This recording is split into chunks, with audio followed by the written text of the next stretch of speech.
अस्सलाम वालेकुम and welcome to my YouTube channel. तो आज जो टॉपिक हम पढ़ने जा रहे हैं वो है न्यूक्लियस। तो सबसे पहले हमें ये जानना है कि व्हाट इज़ न्यूक्लियस। तो न्यूक्लियस बेसिकली क्या है? Nucleus is a cellular organelle, और अगर हम इसको दूसरे ऑर्गेनेल से कंपेयर करें तो nucleus is the largest cellular organelle. इसका डायमीटर जो है वो रेंज करता है बिटवीन 10 to 22 माइक्रॉन्स। तो जैसा कि ये हमारे पास सेल है और न्यूक्लियस जो है ऑलमोस्ट स्फेरिकल इन शेप होता है और ऑक्यूपाई करता है centre of the cell mostly, और almost 10% of the cell volume जो है ये ऑक्यूपाई करता है। अच्छा, न्यूक्लियस जो होता है प्रेजेंट होता है almost in all the cells except RBCs यानी कि रेड ब्लड सेल्स, यानी कि रेड ब्लड सेल्स के अंदर न्यूक्लियस एब्सेंट होता है। जो मैच्योर स्टेज होती है आरबीसीज की उसमें न्यूक्लियस एब्सेंट होता है। Now coming to the structure of the nucleus. तो न्यूक्लियस के स्ट्रक्चर में जो इंपॉर्टेंट कंपोनेंट्स है वो न्यूक्लियर मेम्ब्रेन है and nuclear pore complex, nuclear lamina, nuclear plasm, nucleolus and chromatin. अच्छा, फर्स्ट कंपोनेंट क्या है? वो है न्यूक्लियर मेम्ब्रेन। अब न्यूक्लियर मेम्ब्रेन जो है it is composed of lipid bilayer, यानी कि ये एक लिपिड बाइलेयर है। इसकी दो लेयर हैं जिसमें से कि जो लेयर साइटोप्लाज्म को फेस कर रही है वो आउटर न्यूक्लियर मेम्ब्रेन कहलाती है, जबकि जो लेयर न्यूक्लियर प्लाज्म यानी कि इंटीरियर ऑफ द न्यूक्लियस को फेस कर रही है वो इनर न्यूक्लियर मेम्ब्रेन कहलाती है। तो हम इसको डायग्राम से भी समझ सकते हैं।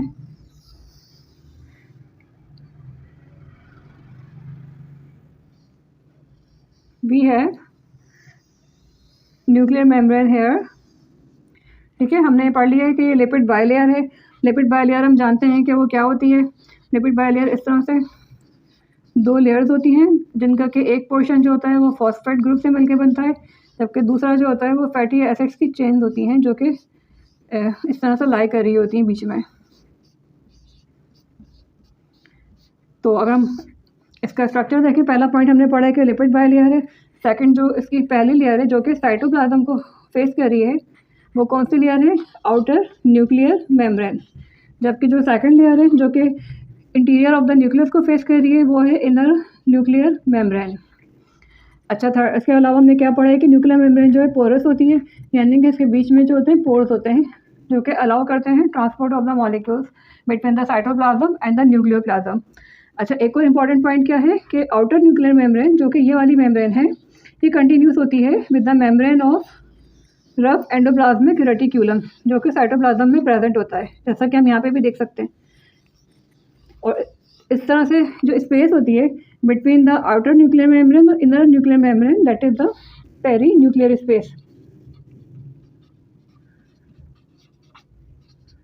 और ये स्पेस जो है कंटिन्यू है with the space between the two layers of the rough endoplasmic reticulum. अच्छा, फंक्शंस क्या है न्यूक्लियर मेम्ब्रेन के कि ये सेपरेट करती है contents of the nucleus from the cytoplasm और परमिएबल होती है only to the small non polar molecules और प्रोटेक्ट डीएनए। यानी कि ये हमारा साइटोप्लाज्म हो गया बाहर की साइड पे और अंदर जो है न्यूक्लियोप्लाज्म यानी कि interior of the nucleus.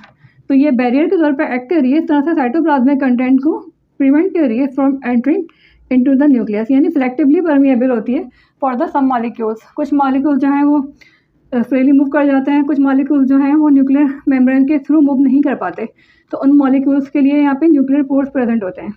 Secondly ये क्या कह रही है कि न्यूक्लियस के अंदर जो है डीएनए प्रेजेंट होता है, तो ये डीएनए को भी प्रोटेक्ट कर रही है फ्रॉम द साइटोप्लाज्मिक कंटेंट, यानी कि वो उसको डीएनए को डिस्ट्रॉय नहीं करें, तो उसके लिए भी एज अ बैरियर के तौर पे काम करती है। इसके अलावा जो है परमिएबल होती है only to the small non polar molecules, यानी कि सिर्फ जो स्मॉल नॉन पोलर मॉलिक्यूल्स हैं वो फ्रीली क्रॉस कर सकते हैं। अच्छा, सेकेंडली हमने पढ़ा है कि न्यूक्लियर पोर कॉम्प्लेक्स। अब न्यूक्लियर पोर कॉम्प्लेक्स क्या होते हैं कि ये चैनल्स होते हैं जो कि अलाउ कर रहे होते हैं movement of the macromolecules like RNA.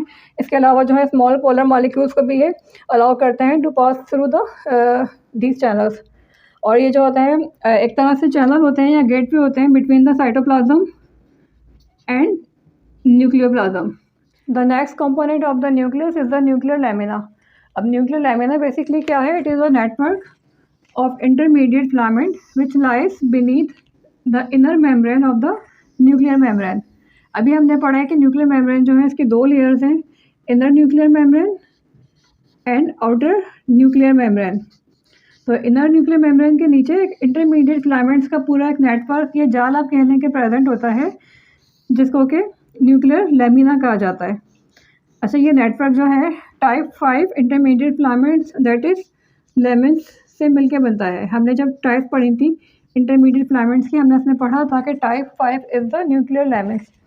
अच्छा, इसका फंक्शन क्या होता है कि ये न्यूक्लियर एनवेलोप पे न्यूक्लियर मेम्ब्रेन जो है इसको सपोर्ट दे रहा होता है, तो इस तरह से ये न्यूक्लियस को शेप भी देता है, क्योंकि अगर ये स्ट्रक्चरल सपोर्ट नहीं देगा न्यूक्लियर मेम्ब्रेन को, तो न्यूक्लियस जो है कोलैप्स होकर इस तरह का स्ट्रक्चर बन जाएगा। अच्छा, इसके अलावा इसका एक और फंक्शन जो है वो जीन एक्सप्रेशन में भी इन्वॉल्व होता है।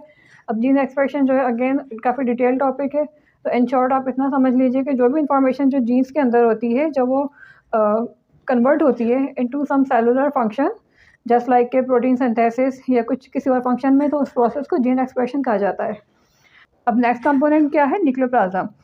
जस्ट लाइक कि हमने साइटोप्लाज्म के बारे में पढ़ा है, तो न्यूक्लियोप्लाज्म क्या है? Highly viscous fluid.